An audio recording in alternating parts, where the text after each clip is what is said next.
I was in my backyard and I had heard someone pull into my neighbor's driveway. I thought it was the wife. We were supposed to go shopping, so I climbed up on my fence to see when she wanted to go, and I realized it was a car that I didn't recognize. It was an older silver car. I hopped down and was being nosy. I watched through a knothole as a guy in a police uniform knocked on their door. I realized that he had a taser right in his hand, but nothing else. He looked into their front windows and then he just went back to his car. During this time, I texted them both telling them what was going on. The husband was on his way home and had stopped by my house when he got home. He had a video of the guy walking him to the door with a taser in his hand. He called the police and sheriff, who both confirmed that no one had reported going to that address. A sheriff deputy came out and looked at the video and took a statement from me.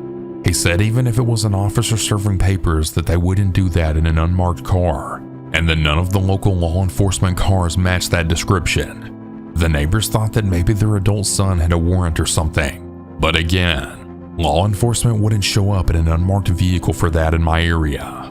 I described the guy and told him he appeared to be wearing a police uniform, not a sheriff uniform. We don't even have a police station in my town. The sheriff patrols my area. We have no idea who this guy is or why he was there, but it's really making all of us very uncomfortable. This happened when I was 16 during a family vacation in Turkey. We were staying at a fancy all-inclusive resort, 5 stars, big hotel complex. Nice place overall. Everything was going great until one evening after dinner. We were going to head out again later that night, and I realized that I had left my jacket in the room, so I went back alone to grab it. I took the elevator, and right before the doors closed, a man stepped in with me. I pressed the button for the 3rd floor. He didn't press anything. When the elevator stopped, I got off, and so did he. I started walking down the long hallway toward our room. It was a big winding hotel layout with lots of branching corridors. But as I walked, I could feel him behind me, getting closer and closer. My gut then suddenly screamed, "If you don't run now, you're going to die." I've never felt dread like that in my life. So I sprinted the last stretch to our room, slammed the door shut, and just stood there trying to catch my breath. I was shaken, but I figured that was it. Creepy guy, overactive imagination. Nothing actually happened, right? Wrong. I stayed in the room for a bit, just trying to calm down. Then, just as I was thinking about heading back out, the hotel phone rang. I picked it up. It was a man's voice. He told me I was beautiful. He started asking my name. I was in shock. He started telling me about the disgusting things that he wanted to do to me. It was pretty vile and explicit. I hung up immediately. My heart was racing. I was crying and now trembling. And then the phone rang again and again, non-stop. That's when it hit me. He saw which room that I went into. Despite me sprinting, he'd still managed to track exactly where I was staying, and that was all he needed to call the room. I didn't want to leave the room though because I was just way too scared. I couldn't stop imagining him just waiting outside or finding another way in. I felt completely trapped. Eventually, after I didn't show up, my parents became worried and came back to the room. My dad walked in just as the phone rang again. This time he picked it up. The moment my dad said hello, the line went dead. The guy didn't call again, and I never saw him again. The hotel was big enough that maybe he was staying in a different wing. We'll never know. My parents kind of brushed it off. They told me to not make drama. The creepy stuff happens sometimes and it's over now, so let's just move on. To this day, 12 years later, dim and or quiet hotel hallways still make me feel incredibly uneasy. And I hate walking to hotel rooms all on my own.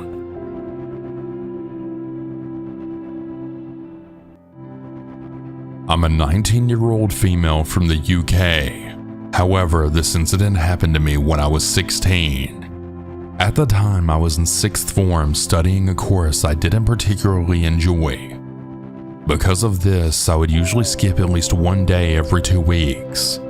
Although I couldn't just stay at home because I didn't want my parents to get suspicious. So oftentimes I would just sit on random buses and ride them to their termination point and back. And due to my age, my bus pass was free, so I didn't have to worry about paying. On this particular day, I'd gotten onto a bus where the last stop was a shopping center, which I had planned to go to. I'd gotten on the bus around 10 a.m., so aside from me, pretty much everyone else on the bus were old people. I was sitting in a seat where I wasn't facing forward but sideways. I like sitting here because there was no seat directly next to me. Instead, there was just a place to put your bag and then another seat. I only mention this for the sake of context. Anyway, I'm riding the bus and everything's going fine until we stop at a particular stop. The door is open and this man gets on the bus. Immediately when he gets on, my nose is hit with such a vile stench that I actually gagged. The man's clothes were extremely dirty and disheveled. He looked to be in his early 50s, was bald, and definitely on something. He got on the bus and didn't pay, and he sat in that seat next to me to my dismay. I know that he wasn't sitting directly next to me, but the stench was genuinely overbearing. Now, I don't want people to think that I'm making fun of a potentially homeless person. I'm not. I understand that he may have not had access to clean himself, but at the moment, I was just in shock.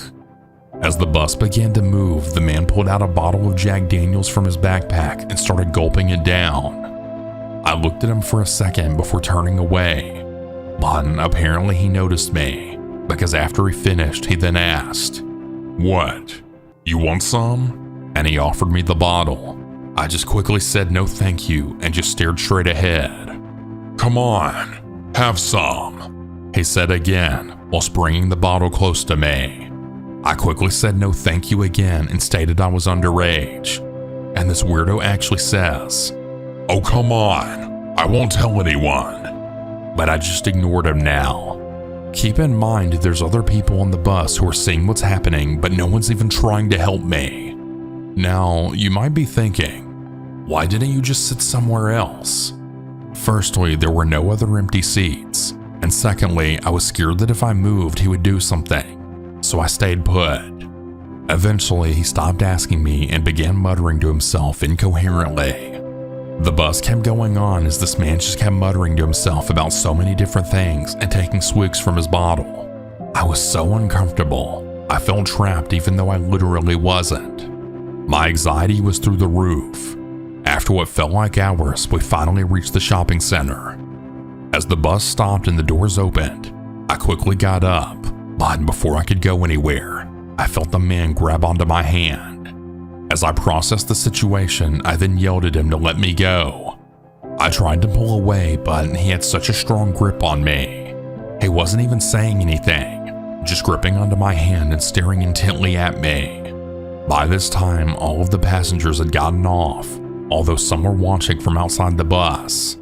Luckily, the bus driver had heard me yelling and had come out from his seat. He then screamed, "Hey, what the hell are you doing?" This actually startled the man and he let me go. As he did, I took my chance and started running towards the shopping center. I made it inside and ran into the women's bathroom. I washed my hands about 5 times. I felt so disgusted and confused. Like, what was he trying to do? I sat in a cubicle just terrified. After about 5 minutes, I reluctantly exited the bathroom. I took the escalator up to the 2nd floor. For a weekday, I thought that the shopping center had quite a lot of people. Not insanely crowded, but not quiet either. Anyway, as I'm walking across the 2nd floor, I'm now just window browsing at the shops to my left, and I looked to my right at the bottom floor over the ledge. And guess who I see walking down there? Yup, that weirdo guy from the bus. I don't even know how, but he had looked up at the same time and spotted me. He gave me a weird smile and started running towards the escalator to come upstairs. At this point, I literally panicked and I ran into the Apple store, which was on my left. I just blended in with the people in there, hoping he wouldn't notice me if he passed by. There was security outside the store, but I really didn't want to draw attention to myself due to my anxiety. I then see the man pass by the Apple store, and thank God he didn't see me as he just kept walking. I took this chance to run to the escalator and go back down. I ran back to the entrance and waited for my bus and eventually got on. Looking back at this experience, I know that I should have told the security outside the Apple store about what was happening, but hindsight is 20/20. For 16-year-old me, this was a terrifying situation. I have never seen that man again, and I hope it stays that way. Stay safe, everyone. I was 18 at the time of this incident. I was a freshman in college and away from home for the first time in my life. I had a relatively strict upbringing and attended a single-gender school. This information is relevant because I hadn't truly dealt with awkward or inappropriate encounters with men regularly enough to know how to navigate them. At this point in the year, I had been mingling with guys and going on dates for the very first time in my life. I started seeing a really nice guy who was a few years ahead of me in school, genuinely very kind, and we hit it off. We had been talking and going on dates for a few weeks when he invited me and my friends to an event party he was launching with a few friends. My friends and I went, danced until our feet were sore, and just had a really great time at the party. The guy I was seeing asked if I would come over and spend the night when everything wrapped up. I agreed, letting my friends know what was going on. The party came to an end and we all told each other goodnight and let one another know when they got back to campus. The guy and I spent the night together at his place, but he let me know that he had to wake up early for tutoring in the morning and most likely he would be gone before I left. I said that was okay. I would let him know when I left and I'd lock the door behind me. I should mention that I didn't have any overnight items. No extra clothing, no toiletries, nothing. So I just had the short burgundy sweater dress that I had worn to the party on in my purse. I could have and should have asked to borrow sweatpants and a jacket considering it was November in the north, but I didn't. Instead, when I woke up the next morning, I just requested an Uber and waited outside until the driver was a minute away. My Uber was a middle-aged Asian man driving a minivan, so I believe that he was definitely a guy just doing this as a side gig, given the vehicle and his age. When I was about to get in, he requested that I sit in the passenger seat because the back door on my side had jammed, and so I didn't have to dodge traffic on the other side. I said that was fine and climbed into the passenger seat. Upon me getting into the car, he began with niceties of, "Hi, how are you doing today? Where are you headed? Is the heat okay?" Then he brought up my outfit and state of my appearance being, "Are you ready for a party?" I tried to laugh it off and say I was just staying at my friend's overnight after we had gone out. He said it was a little too cold for that attire. I just laughed and agreed. I think he brought up not being used to the cold since he was from a certain Southeastern Asian country, and I started talking to him about what brought him to the US. I mentioned some information that I knew about his culture, which excited him. He then asked if I was Asian, to which I replied no and just really enjoyed history and learning about other cultures. I can't recall how it came about, but he brought up my outfit again. This time, however, he brought up how it looked good on my body and how I was a very pretty girl.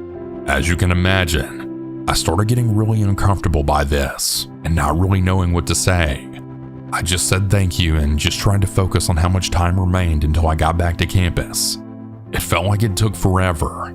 Then he asked if he could hold my hand. I just froze and I didn't know what to say or do. He then placed his hand on mine while my hand was resting on my thigh. I just got very quiet and froze. I didn't know what to do. I couldn't even process what was happening. I only remember snapping out of it when we were turning into the parking lot by my dorm. The map showed him pull up directly at the front entrance of the building. He pulled up, stopped, and he turned to ask me if this was my dorm. I sheepishly said yes. He asked if he could have my number, but then he said he could just get it from the Uber app. He then proceeded to ask me the most disgusting question. "Can I kiss you?" I just froze up again, tensing up to the point that I felt I couldn't breathe. He leaned in and he kissed me on the side of my mouth since my head was turned towards the other direction. I wanted to vomit. I I immediately snapped back after he did that and ran out of the car into the building. Once I got into my room, I immediately contacted Uber support. This was back when they actually still had customer service agents responding to inquiries and complaints. The representative I spoke with suspended the driver's account due to my complaint and others.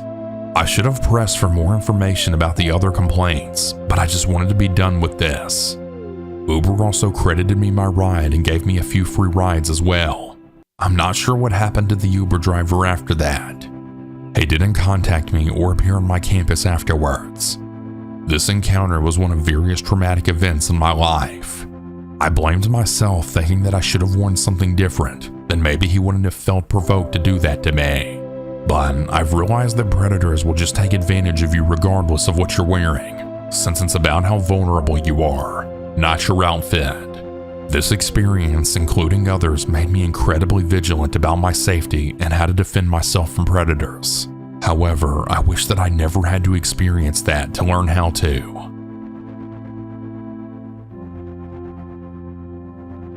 The story happened to me when I was around 7 or 8 years old. I was in central London with my older sister and my parents. For people who don't know what I mean by central London, it's basically like downtown where all the landmarks, big shops, and restaurants are. The day we were there was a Saturday, meaning it was extremely busy and crowded. Now, I personally hated going into central London for this reason, and I still do. But my parents were keen on going out on this day, so all of us kept going from restaurant to restaurant, checking the outdoor menu to find something that all of us could really enjoy. But mainly for me and my sister, as we were pretty fussy about it back then. We got to one restaurant and my parents and sister were reading the menu as I kind of just stood off to the side, as I did with every restaurant we stopped at. I was looking around when I noticed a man sitting at the outdoor table of the restaurant we were stopped at. He was staring at me when I looked at him. I immediately looked away. I looked back a couple of seconds later and he was still staring at me, except this time he kept raising his eyebrows weirdly and giving me a really weird smile. It was creepy. I was so confused, so I kept looking at him for maybe another 15 seconds, and he kept raising his eyebrows and smiling creepily at me, which genuinely started to scare me.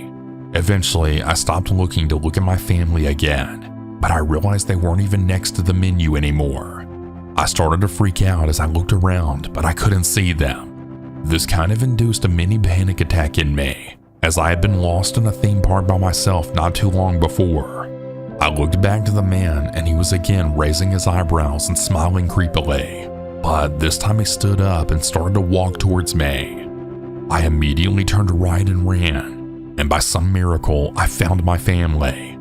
They didn't even notice I was gone, and I didn't bother to tell them what happened because I knew that they would just blame me for it. Looking back on it now, I'm not entirely sure what he was planning on doing considering we were in such a busy place. One of my friends I told suggested that maybe he would have pretended to help me find my parents but then actually kidnapped me. I personally think he was just trying to scare me, but I guess who really knows, right? I just hope if he was an actual creep that he didn't manage to hurt any other kids. I know that this isn't as scary as other stories, but it really just creeps me out thinking about all of the possibilities of what could have really gone down. Thank you all for listening to my story.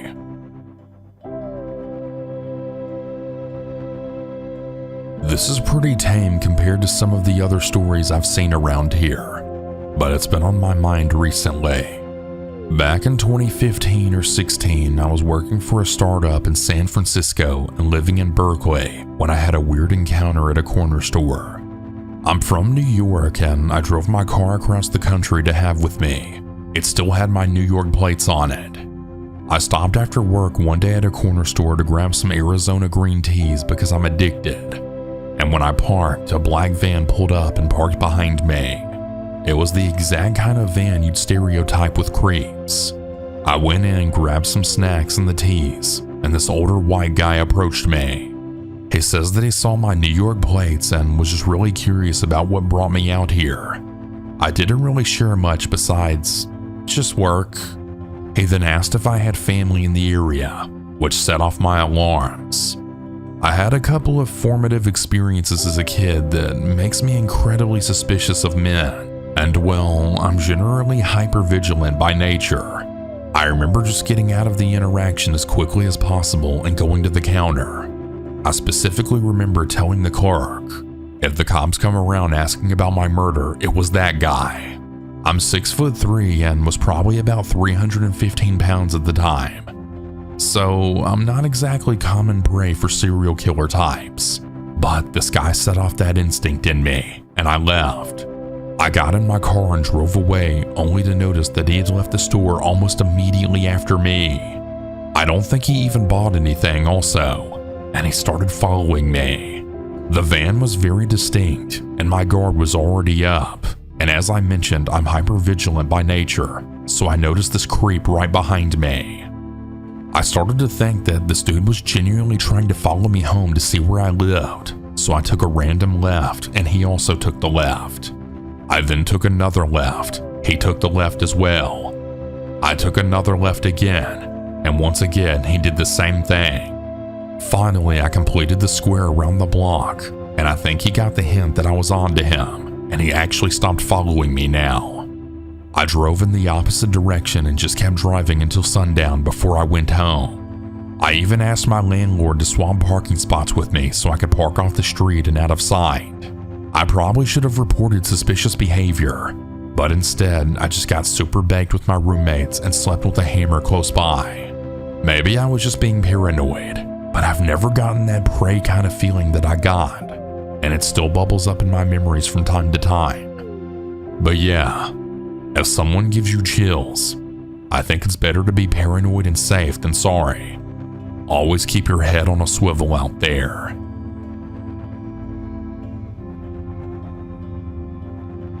Let's rewind about 9 years back when I was 19 and still living in the town I grew up in.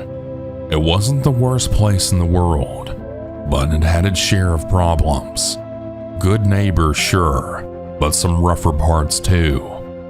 At the time, the local Walmart hadn't quite slipped into the sketchy category yet, but it was getting close.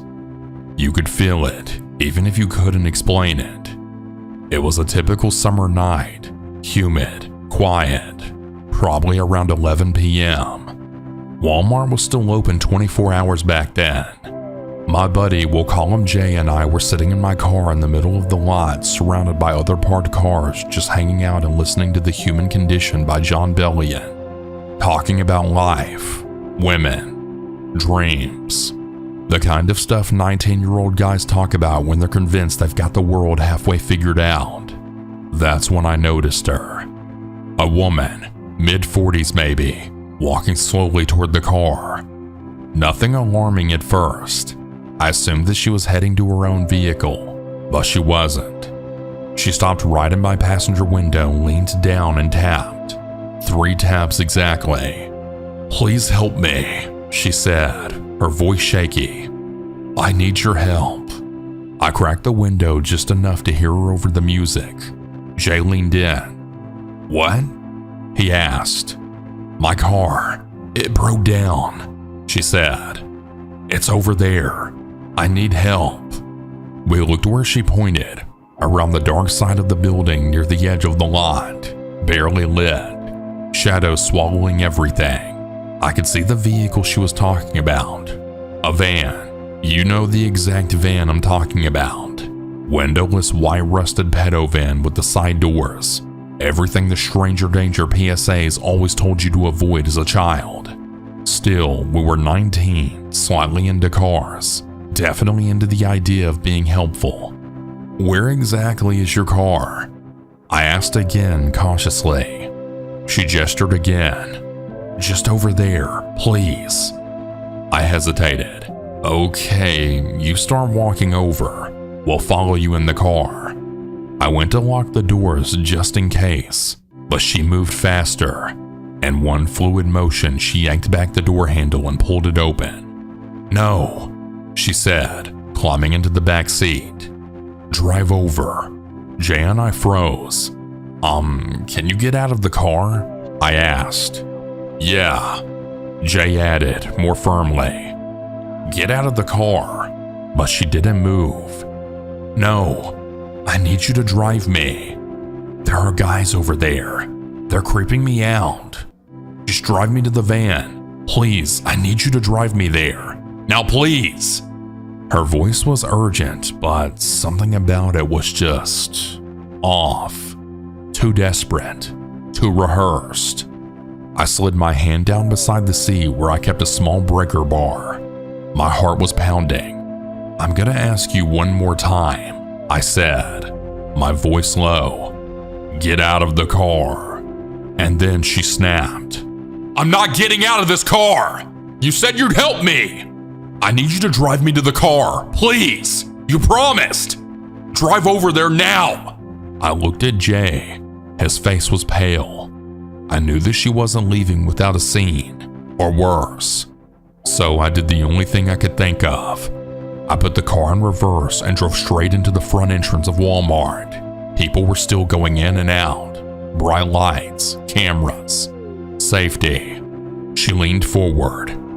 This isn't where I told you to go. Drive to my van. Drive to the van. That slip. There I was. Our van. That's when I was done. I threw the car in park, grabbed the breaker bar, jumped out of the car and screamed, Get the hell out of my car! Now! She flinched, looked around. Without another word, she bolted, ran toward the van. The side door slid open before she got there. She jumped right in. The van peeled out of there like a bat out of hell. To this day, I don't know what her endgame was, but I know it wasn't good. I was lucky. We were lucky. And now, well, I can still carry. That's a story for another time though. But let's just say I never want to be that unprepared again.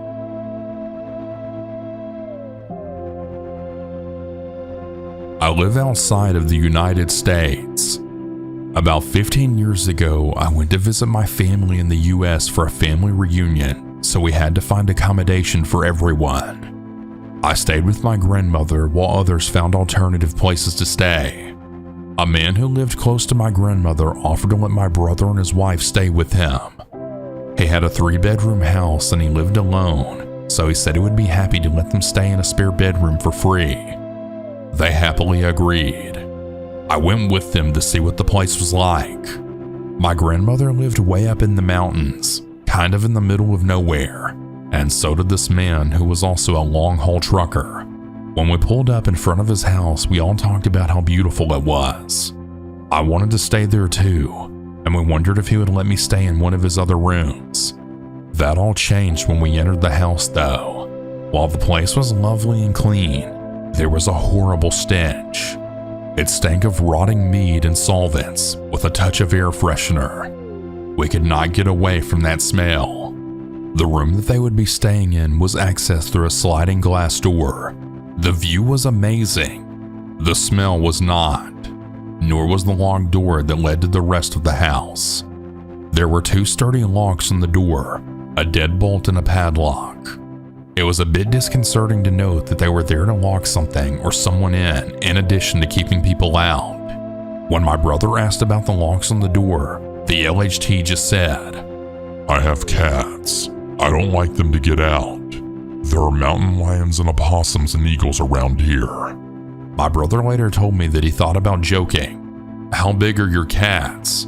But he thought that might not be a good idea. To access the kitchen, we had to go back outside, walk around to the other end of the house, and go in another door there. While the long-haul trucker was telling my brother and sister-in-law to feel free to use anything in the kitchen and living room, I had a look at the inner door that led into the living room. Sure enough, there was a deadbolt and padlock on it. Of course, the stink was really bad there too. Despite all this, my brother and sister-in-law stayed there for a week. They stayed out of the place for as long as possible, only returning to sleep. My brother said that the guy was weird, but he didn't think that anything horrible was going on. He probably doesn't clean up after his cats. He said, cat food smells like that if it's left out for too long. We saw the cats while we were there, so that was a possibility. But what struck me as odd was the fact that the cats were out and free roaming, One was even outside. My brother and sister-in-law had no other problems during their stay there though. A couple of years later, I went back to visit my grandmother on my own. The long-haul trucker came over to her house, and after we all talked for a while, he actually brought up my brother's previous visit. "I just want to say I'm sorry for how bad the house smelled back then," he said. "I want you to know that it's all cleaned up now." This struck me as strange because we hadn't talked about that smell at all. When I said that there was no need to apologize to me because I hadn't stayed there, he got upset. "No, it wasn't good," he said. "And I want you all to see that it's all cleaned up now. You should all come over and see it." I assured him that I believed that he really had cleaned up and that I didn't need to see it. He kept insisting that I go over to see it though. My grandmother insisted on it too, so I went with the guy to see it. He continued to insist that I see every room in his house. He was extremely complimentary and fawned over me. It just felt weird. His house was very clean though, and the locks were gone. The cats were still there. Also, I should mention that this guy had also tried to entice my niece to go over to his house on another occasion. He kept telling her about his private gym and all of the equipment he had over there. He just kept saying, "You can ride on my exercise bike. You can ride it as much as you want to." When I said that she was probably too little for a stationary bike because she was 8 years old and he was a large man, he said that she could adjust it. So I said that I was interested in seeing a stationary bike that could be adjusted like that. Then he said, "Oh, that's okay. You don't need to see it. My house is a mess anyways." But then he continued to ask my niece if she wanted to play on his exercise bike. When I called her mother's attention to this, the long-haul trucker stopped asking. My grandmother passed away years ago, and while I miss her dearly, I don't miss having to deal with that creepy guy.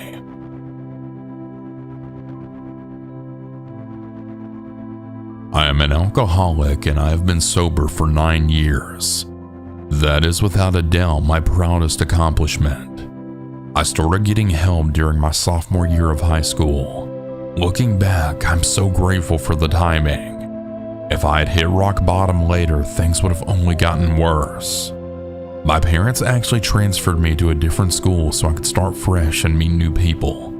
By the time I turned 18, a few months before graduation, I had already been sober for over 2 years. This was around the time that I had started aging out of most teen recovery programs. A lot of the counselors I worked with only focused on youth cases, so I had to start finding adult support groups instead. I grew up in Los Angeles, but not the touristy part. My neighborhood had liquor stores every few blocks and corner shops with thick plexiglass windows. Alcoholism was really common and normalized. So once the teen programs ended for me, I had started going to early morning AA meetings on Tuesdays and Thursdays. They were held in a small church near my school. I didn't have a first period on those days, so it worked out perfectly. After the meetings, I would usually stay for a couple of extra minutes to write in my journal or just sit in silence. One morning, this guy had stayed after the meeting and asked me what I was writing. I told him I was journaling. He said he liked the idea and wanted to try it himself. After that, he had started sitting next to me at every meeting. We would talk a bit afterward. He seemed normal. He was also about my age. He knew I was about to graduate and asked if I had planned to keep coming to that group during the summer. I told him that I wasn't sure yet. I had just gotten a job across town and was looking into meetings closer to where I would be working. I could tell he didn't love that answer. Sometimes you can just really see disappointment on people's faces. I used to talk a lot in these meetings. I didn't go just sit in silence. I brought energy into that room. I like to think that I helped people feel a little better. I think he felt that too, and I think that's why he didn't want me to leave.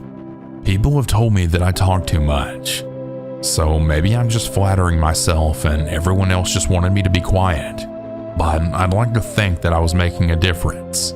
He asked again when I would be switching to a different group. I said that I didn't know yet. I told him that I planned to keep coming though through the end of the school year. I do not remember if I ever told him the name of my school, but I always wore royal blue and gold. He knew that I went to school nearby, just around the corner from church. It really wouldn't have been too hard to figure out. Then, in the last 2 weeks of senior year, everything got wild. We had senior ditch day, late night hangouts, sleepovers, goodbye parties, etc. I missed the AA meetings at the church, and then I switched AA groups altogether.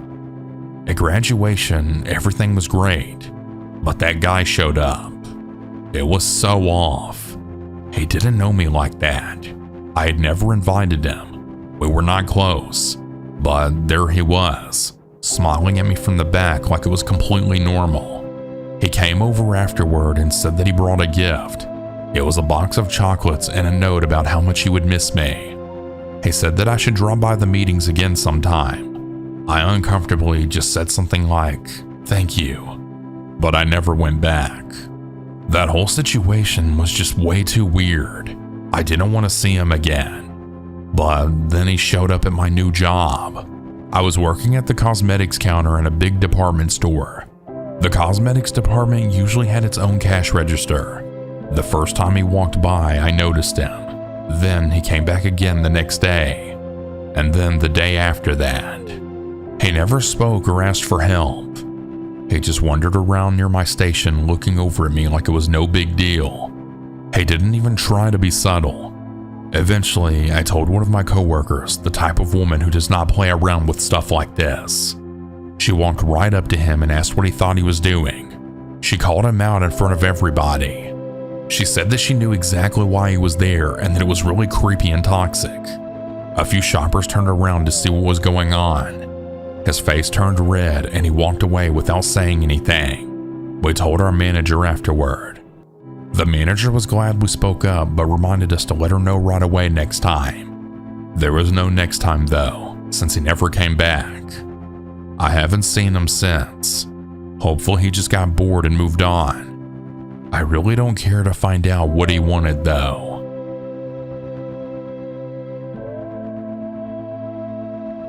Let me just say that I was young and dumb when I met him. I'm 18 years old. I met him when I was 16. I was never in a relationship before him. I was a bigger girl and just had an extremely hard time getting guys to like me. I met him on Snapchat. I didn't realize it then, but he had love-bombed the hell out of me. I was so lost in the feeling of being wanted that I ignored the extreme red flags. After only a week of talking, he convinced me to meet him at his house to hook up. He lived almost an hour away from me, and I was a new driver. Anyways, how we met is not the point.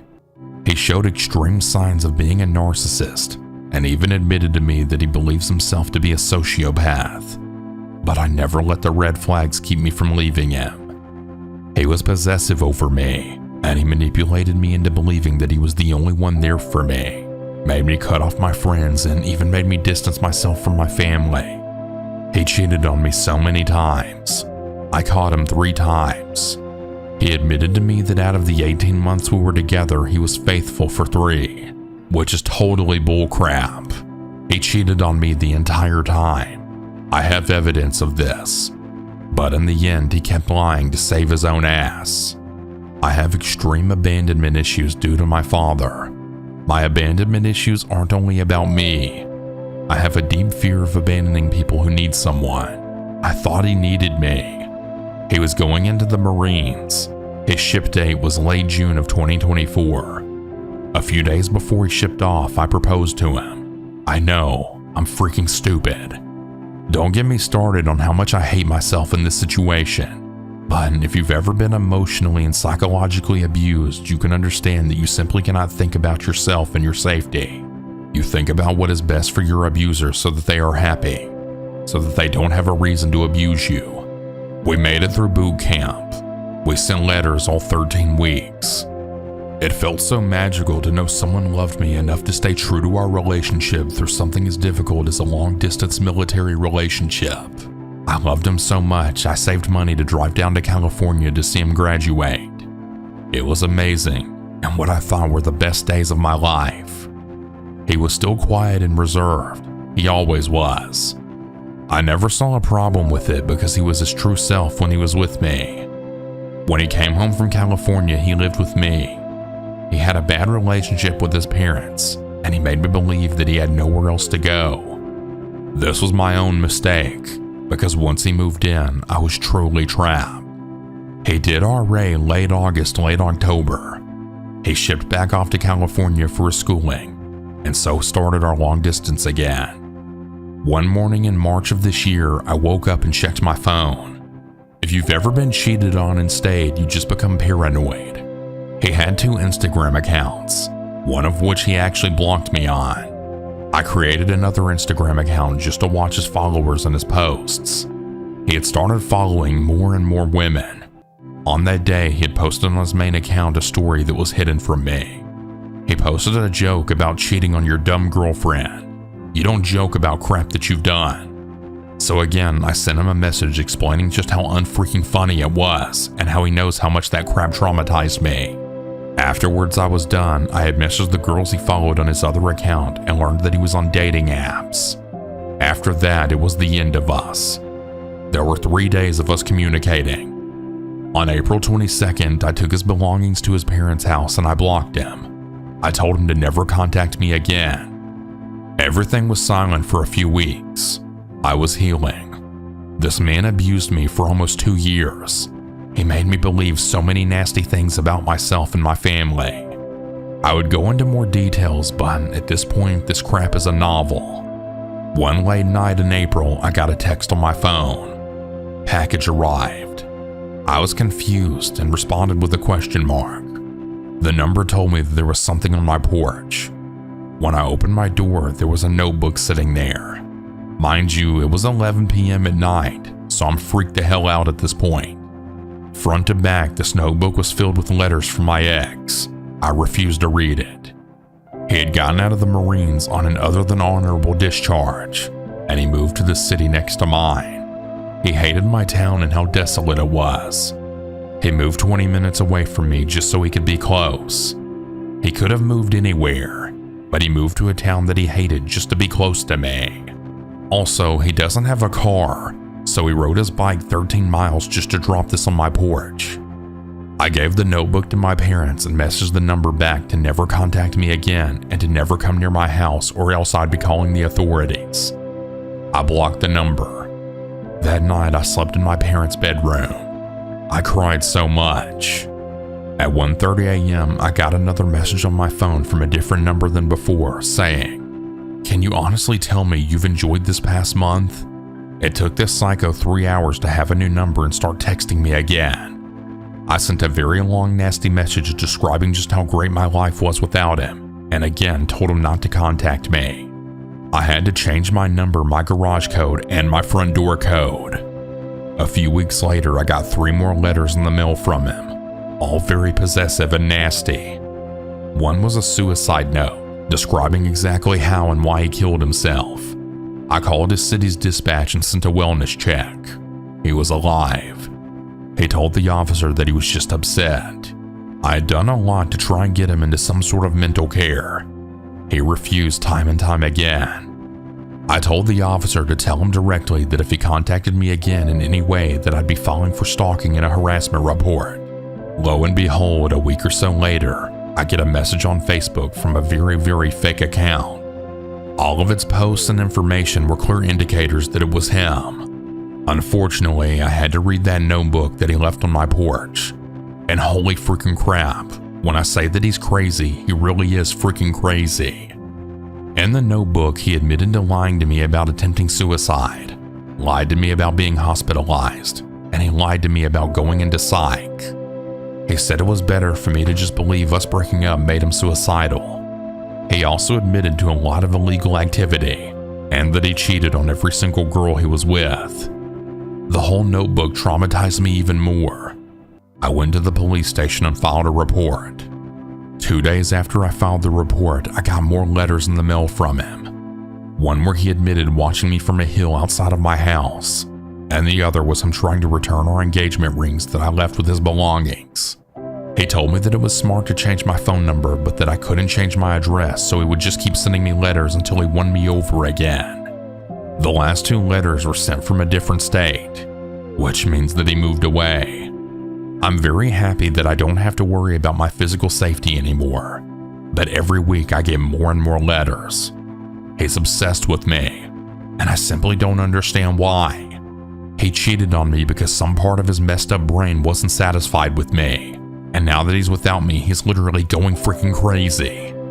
I never want to see that man again. I'm terrified of him.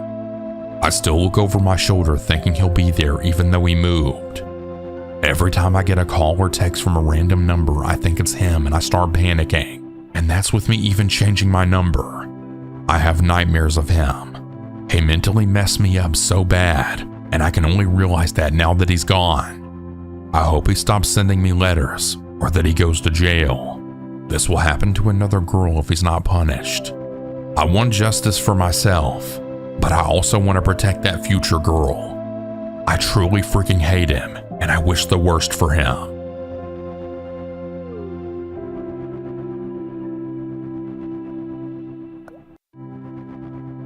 Hey everyone, hope you all enjoyed today's stories. Consider stopping by on my Kick streams sometimes. Now that I've officially face revealed, I'm streaming multiple times a week on Kick. And yeah, it'd be pretty cool to have you there. It's a pretty fun time, so consider stopping by. Anyways, hope you all have a good day. And remember to always stay hungry.